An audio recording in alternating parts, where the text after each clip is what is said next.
Welcome back to Coloring Through the Bible. My name is Keegan Harkins, and today we're finishing our study on the book of Ruth. We're going to be taking a look at Ruth Chapter 4. One of the great things about the book of Ruth that we've been talking about is just this faith and trust that God knows what he's doing, even when we don't see it, even when we don't understand it, that he has a plan. And this last chapter really shows how God has a plan throughout history. Sometimes, we only think about our short little time on this earth, but God is stringing generations together to fulfill his purposes.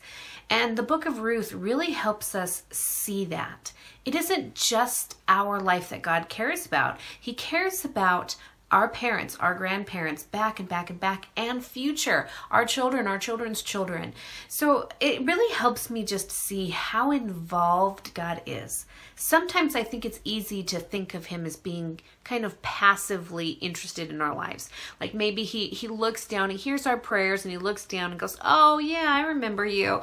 Okay, I'll help you out a little bit." But that's not the image that we get when we look at the book of Ruth. It's not the image that we get when we look at the Bible. Throughout all of those genealogies that most of us skip, so-and-so begat so-and-so begat so-and-so. It can get tedious, but I do love those because there's some really great information hidden in there if you kind of dig it apart. But I know very few people enjoy those long lineages of whose son was whose son and how old were they when they were born. You're like, I don't care. But they do serve a really good, important lesson for us because they show us that God is busy weaving generations together to fulfill his plan. He's not just momentarily interested. He doesn't just respond to our prayers. He's not a genie in a bottle that is activated by the word amen. He's invested in our life. He's with us even when we're looking the other way. Before we kneel down to pray, he's already there, already cheering us on, already warning us, already invested, because he's been invested in our ancestors' lives. He's invested in our descendants' lives. He's planning his plans through us. And we're an important part of that plan. We're not just, this little blip that popped into creation and he's like, oh, well, I think I'll use that person to do something. No, he's been setting it up for thousands of years. And that just kind of shows the depth of God's care for us. And Ruth chapter 4 really kind of gives us a little bit of a clue to that. And so I love this chapter. It also really encourages us on what selflessness looks like. So let's dive into Ruth chapter 4 and see what it has to say. Okay, so the first few verses, the first 12 verses, is all about this kind of a business transaction. So I won't read the whole thing. I'll just kind of touch on some highlights for you. So we know that, Ruth has pretty much proposed to Boaz, and Boaz has said, yes, I'll marry you, I'll redeem you, but there's this one guy who's actually more closely related to your dead husband, so we kind of have to go through him first. He's got first dibs. So he goes to the city gate, which is where it's kind of like the courthouse. That's where everything took place. If there was anything important going on, it happened in the gate of the city. So he goes there and he calls to the more closely related kinsman redeemer. And he says, come over here, my friend, and sit down. And then in verse 2, he says that Boaz took 10 of the elders of the town and said, sit here. And they did so. And then he lays out his case. And he says in verse 3, then he said to the kinsman redeemer, Naomi, who has come back from Moab, is selling the piece of land that belonged to our brother Abimelech. I thought I should bring the matter to your attention and suggest that you buy it in the presence of these seated here and in the presence of the elders of my people. If you will redeem it, do so. But if you will not, tell me, so I will know. For no one has the right to do it except for you, and I'm the next in line. Now, this kind of it could be taken two ways. Either Naomi still owns that piece of property, which we don't really know for sure. They didn't harvest their own property, but then they were there. They didn't come back into the beginning of harvest. So if they had property, it was just sitting there not being used. So that is a possibility. And now they are so destitute that Naomi is being forced to sell it because otherwise they're going to starve. And so the kinsman redeemer would offer to buy that property because the law of Israel said it had to stay in the clan. It had to stay in that tribe of Israel. So he could buy the property, therefore maintaining it staying within family. Or her husband Abimelech could have sold the property before they left for Moab so that he would have money for the journey. Because remember, they were very much in a hardship. It was an extensive drought. They didn't have anything, and that's why they left Bethlehem and went to Moab. So chances are pretty good that he might have sold everything before they left, trying to survive and take care of his wife and his children. Most likely he probably sold it then, but we don't know for sure. If he sold it then, it could have been sold to somebody who wasn't from his tribe. It would have had to have been for this transaction to take place.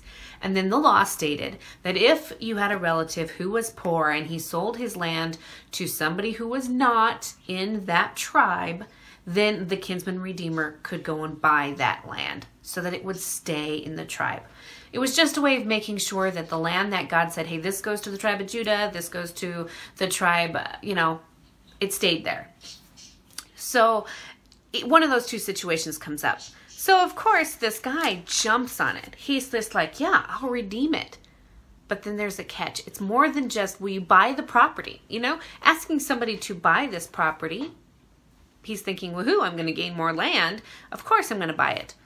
But there's a catch to it because it's not just the property. So verse 5 says, then Boaz said, on the day you buy the land from Naomi and from Ruth, the Moabitess, you acquire the dead man's widow in order to maintain the name of the dead and his property. That's the hook. You can buy the property, and that's just great. And if it had just been Naomi, if Naomi had come back alone, then that's what would have happened. Then he could have bought the land and kept it in the family. And that would have been it. But Ruth came back with Naomi. And that meant there was a catch. See, Naomi was too old to ever have any more children, but Ruth is a young woman. So what happens is, when this guy buys the land, he's also agreeing to marry Ruth and provide for Ruth and Naomi, which that would be fine, except for Ruth is still a young woman, and chances are very good that she's going to have children. Which that's a wonderful thing. You want to have children, right? Except in this kinsman redeemer thing, the firstborn child would not be considered this new guy's kid. He'd be given the name of Ruth's dead husband, Mahlon. He'd be considered Mahlon's child. And when that son became an adult, this land that this guy is buying would become his inheritance, and it would become his land. So Boaz is asking this guy to do something incredibly selfless. Buy the land, pay the debt, but you're not going to keep it. You're not going to enjoy it. You're not going to see the fruit of this land. Buy this land and give it to Ruth and Naomi as a gift. Give it will be your son. Of course, this firstborn child will be his son, but it'll also be his property. So it'd be like saying you have to buy it, and then when your son turns 18, you have to give it to your son. And that wouldn't seem like such a bad thing. That would, you want your kid to prosper. I can kind of think, I have a 15-year-old son. I could think, okay, so I'd buy a piece of property, and then when he's 18, then it becomes his property. That would be a really cool gift to be able to give my son. But this guy doesn't want anything to do with it. He says, no way, I can't do it. I might endanger, in verse 6 he says, then I can't redeem it because I might endanger my own estate. You redeem it for yourself. I can't do it.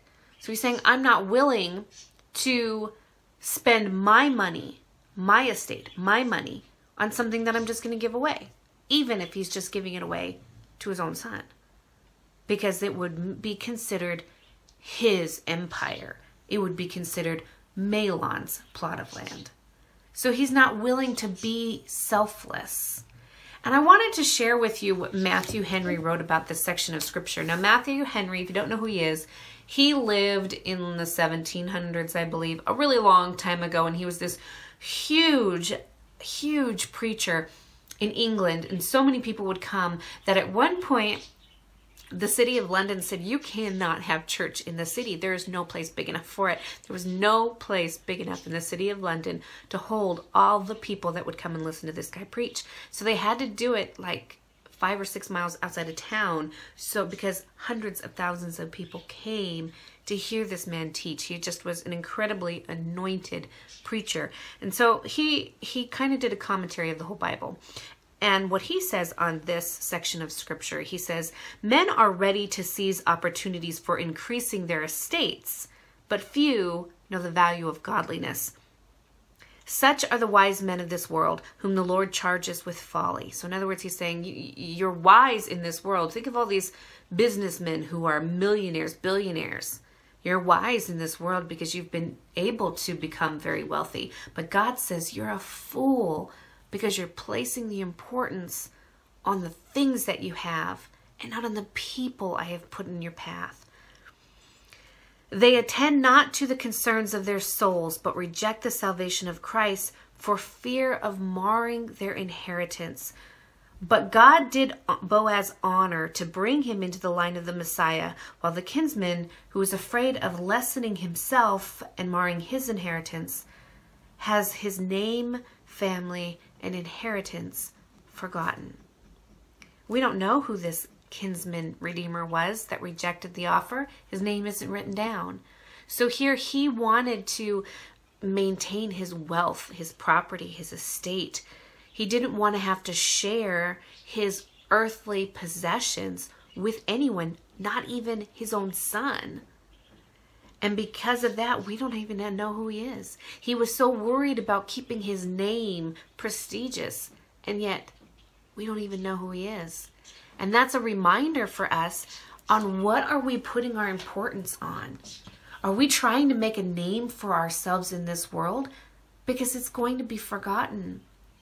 Few people are remembered. There was an Assyrian king who built this huge monolith, just describing all of his greatness. And he just knew this giant wall was going to be there forever.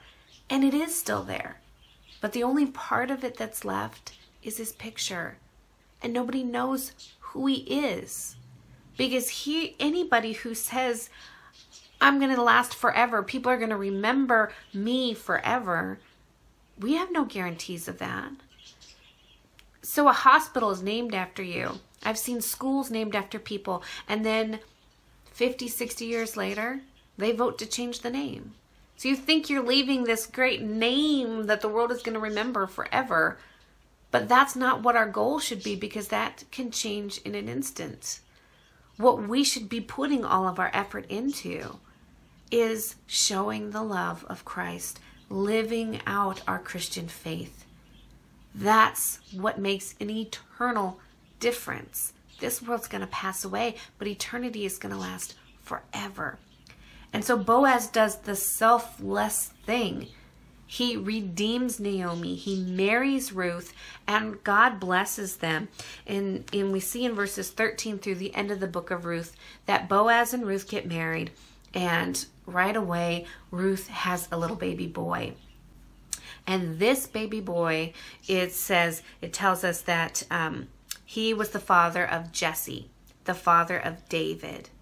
And we know that Jesus came from the family line of David. So Boaz's firstborn son with Ruth, who would have inherited the land that Boaz bought, that used to belong to Naomi's husband Abimelech. He was the grandfather of David and the ancestor of Jesus. So long before Jesus was born, long before you and I were born, God was planning. And what I wanted to point out was at the end of this chapter, starting in verse 18, it tells us that the family line that led up to this. And it starts with a guy named Perez. And it says Perez was the father of Hezron, and it goes on like this until we get to Boaz was the father of Obed, and Obed the father of Jesse, Jesse the father of David. Why does it start with this guy Perez? Well, Perez is another one of these almost wasn't baby boys. He is the son of Judah and Tamar. And Tamar was Judah's daughter-in-law. And he was supposed to have given his son in marriage to Tamar after her first husband died. But he didn't. Because he had first son married Tamar, he died, no children. Second son married Tamar, he died, no children. So when the third son got old enough to marry Tamar, Judah didn't do it. He just totally forgot about her and just left her to be destitute. And so Tamar kind of tricked him into sleeping with her so that she would become pregnant and have a child. And so that child is who Perez is.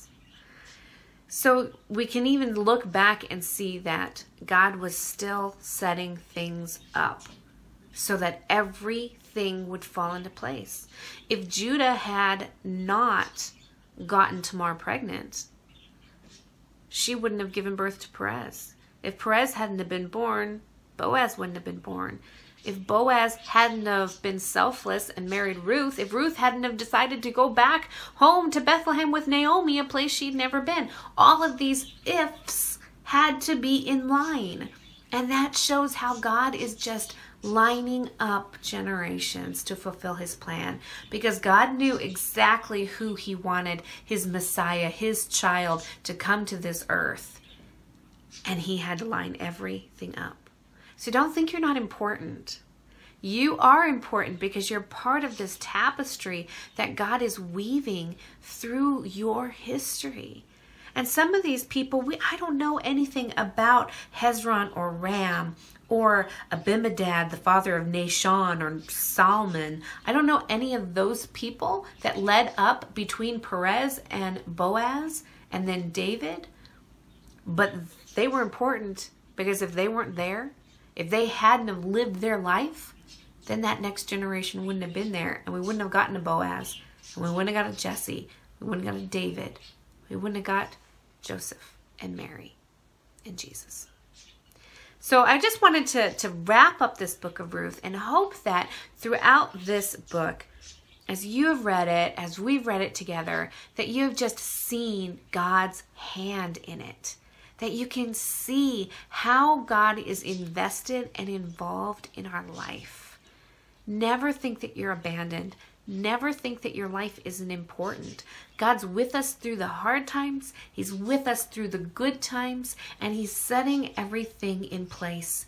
He's providing for us in the middle of devastation by making their devastation and Ruth and Naomi's complete devastation with the last death of the last son come right at the beginning of harvest, by leading Ruth right to the field of the man who was her kinsman redeemer, by making that man respect Ruth and fall in love with her. Everything was planned, that in the middle of their hard time of life, God brought a blessing because they were faithful and they were obedient, even though they didn't understand maybe what was going on. So I hope that you can be encouraged by the book of Ruth. I would encourage you to read the whole book again and just look for ways that it speaks to you. If you want the free worksheets that go with this chapter or any of the other chapters, they're on the website, Hebrews4ministries.com. Thank you guys for studying the book of Ruth with me. I hope it's been as much of a blessing for you as it has been for me. I look forward to seeing you again next week when we'll dive into something new. Have a truly blessed week.